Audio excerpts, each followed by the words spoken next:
Halo, selamat pagi dan salam sejahtera bagi kita semua. Perkenalkan, nama saya Rohdiarni Damanik dengan NIM 3203 322021 dari kelas D Antropologi 2020-2021 Fakultas Ilmu Sosial Universitas Negeri Medan. Nah, pada kesempatan kali ini saya akan membahas apa itu yang menjadi hakikat, sejarah, dan ruang lingkup antropologi psikologi. Nah, ini bermata kuliahkan antropologi psikologi yang diampu oleh dosen Bapak Daniel Harapan Perlindungan Simanjuntak, SOS MSI. Nah, pada slide pertama ini kita ditampakkan oleh definisi antropologi psikologi dari beberapa perspektif tokoh. Nah, sebelum kita ke ruang lingkup antropologi psikologi, kita harus mengetahui terlebih dahulu apa itu antropologi psikologi. Nah, dapat kita lihat dari beberapa tokoh, yaitu Dananjaya, yang dimana ia mengatakan bahwa antropologi psikologi merupakan suatu budaya, personality atau perseorangan atau kepribadian yang menghasilkan suatu perubahan kebudayaan atau dikatakan sebagai etnopsikologi yang dimana dikembangkan lagi menjadi antropologi psikologi. Nah, dari perubahan kebudayaan tersebut maka hasilnya akan lebih diperkecil menjadi antropologi psikologi. Pada slide kedua, yaitu masih di definisi antropologi dari perspektif tokoh, yaitu Kuncharaningrat. Nah, Kuncharaningrat sering sekali kita dengar, yaitu sebagai salah satu ahli dalam antropologi. Ia mengatakan bahwa antropologi psikologi adalah suatu kebudayaan yang dimana memiliki sifat atau watak atau perilaku yang khusus atau khas yang dimana dapat dibuktikan melalui suatu penelitian yang dimana penelitian tersebut mengandung filsafat sosial dan dapat juga dari penelitian tersebut dapat juga kita simpulkan sebagai pendeskripsian atau mendeskripsikan bagaimana kepribadian masyarakat itu secara umum.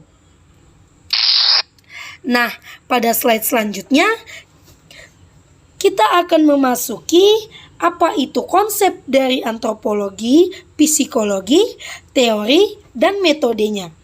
Nah, setelah mengetahui pengertian atau definisi dari antropologi psikologi yang dicetuskan dua tokoh tersebut, maka sampailah kita pada konsepnya, yaitu antropologi psikologi dibagi menjadi 3 bagian. Yang pertama ada antropologi. Antropologi ini dicetuskan atau disampaikan oleh Ralph Linton, Cora Dubois, dan Margaret Mead. Yang kedua ada psikologi. Psikologi ini diutarakan atau dituangkan oleh tokoh yang bernama W.H. River, Erik H. Erikson, dan Geza Roheim. Yang ketiga ada psikiatri.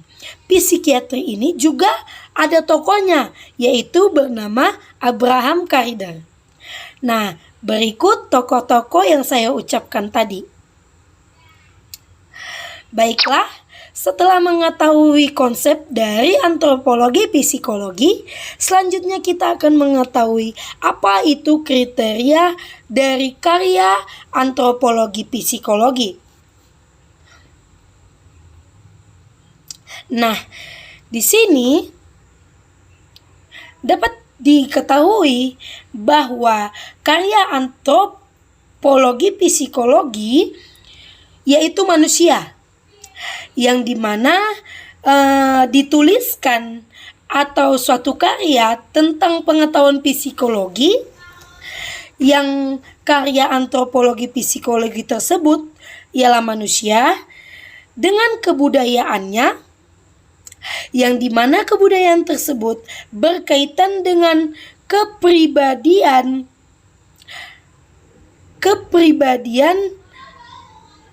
manusia, yang juga akan berkaitan dengan kebudayaan dan juga akan kembali lagi kepada kebudayaan tersebut.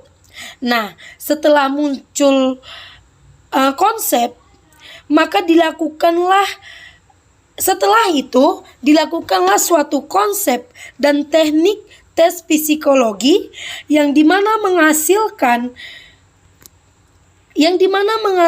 karya antropologi psikologi, yang hasil tersebut akan diutarakan oleh ahli-ahli antropologi. Nah, hal itu dicetuskan atau dipaparkan oleh salah satu tokoh, yaitu Francis L. Cashew. Nah, setelah kita mengetahui apa itu kriteria karya antropologi psikologi, sekarang kita masuk pada slide berikutnya yang berisikan ruang lingkup antropologi psikologi. Nah, di ruang lingkup antropologi psikologi ini ada struktur sosial budaya, struktur sosial dan nilai budaya, dan ada juga pola rata-rata pengasuhan anak. Nah, hal ini sangat bertimbal balik, yang dimana struktur sosial dan nilai budaya akan mempengaruhi pola rata-rata pengasuhan anak, dan pola rata-rata pengasuhan anak ini akan bertimbal balik mempengaruhi bagaimana struktur sosial dan nilai budaya tersebut. Yang selanjutnya ada pola rata-rata pengasuhan anak. Pola rata-rata pengasuhan anak ini juga berkaitan dengan struktur kepribadian rata-rata. Nah, struktur kepribadian rata-rata ini juga bersangkut paut atau berhubungan dengan pola rata-rata pengasuhan anak. Nah, kedua ini akan saling berhubungan atau berketerkaitan, yang dimana akan menghasilkan suatu perilaku. Nah, dari ruang lingkup tersebut, maka masuklah kita kepada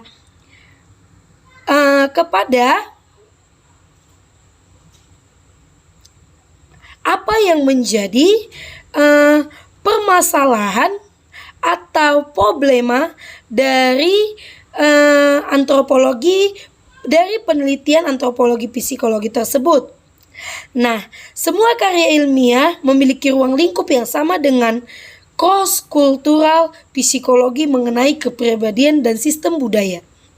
Sistem konsep kebudayaan tersebut atau personality no culture yang timbul sebagai interaksi dari psikologi dan antropologi. Ada seorang ahli yang bernama Milton Singer dalam buku Dananjaya pada tahun 1988 berpendapat bahwa ada 3 kelompok permasalahan besar dalam penelitian antropologi, yaitu kelompok hubungan kebudayaan dengan sifat pembawaan manusia atau human nature. Yang kedua, ada kelompok hubungan kebudayaan dengan kepribadian khas tertentu atau typical personality. Yang ketiga, ada kelompok hubungan kebudayaan dengan kepribadian abnormal. Nah, dari ketiga permasalahan tersebut timbul beberapa pokok permasalahan penelitian, seperti hubungan antara perubahan kebudayaan dengan perubahan kepribadian, dan hubungan antara perubahan kebudayaan dengan dengan kepribadian abnormal. Yang paling penting bagi perkembangan ilmu antropologi ini ialah suatu teoretikus, suatu ahli yang bernama Spengler yang pertama kalinya mengajukan pendapat mengenai tentang peminjaman unsur kebudayaan yang dapat dilihat secara selektif, yaitu yang dimana jika ditentukan suatu bangsa yang bisa dikatakan meminjam unsur kebudayaan lain, maka bangsa tersebut akan memilih yang sesuai dengan kebudayaannya sendiri. Jika kurang sesuai dengan unsur kebudayaan asing tersebut, akan dirombak sesuai dengan kebudayaan pribuminya. Nah, setelah itu masuklah kita kepada metode-metode penelitian dalam antropologi psikologi. Dalam antropologi psikologi ada metode-metodenya. Dalam penelitian antropologi psikologi ada metode-metode yang disampaikannya, yaitu yang pertama ialah wawancara. Yang kedua adalah observasi. Nah, dari kedua hal ini dapat dibagi juga menjadi 5 bagian, yaitu yang pertama text broadcast.